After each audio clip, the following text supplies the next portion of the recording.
তো 5 মিনিট পর ফিরে এলাম। এবার আবার ঢাকনা তুলে এটা নেড়ে চেড়ে দেব।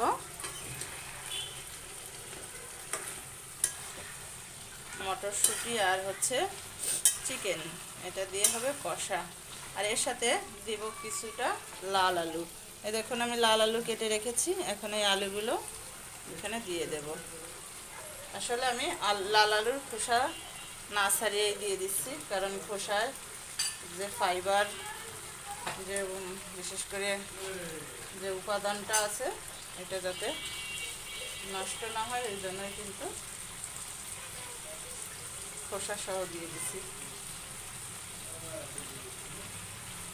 আর শীতকালে কিন্তু এই খোসা না ছাড়ানো আলু কিন্তু খেতে অনেকটাই মজা লাগে, আমার কাছে তো মজা লাগে।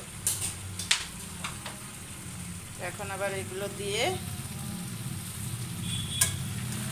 আবারও নেড়ে চেড়ে দেব।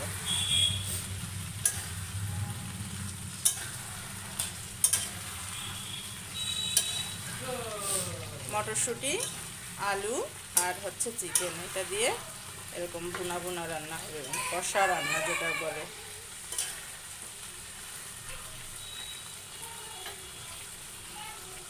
তো এইভাবে কিছুক্ষণ রেখে দেব। তবে এবার কিন্তু আর ঢাকবো না, তার কারণ ঢাকলে কিন্তু আলু তাড়াতাড়ি গলে যাবে। এভাবে কিন্তু আস্তে আস্তে করে কষিয়ে নেব।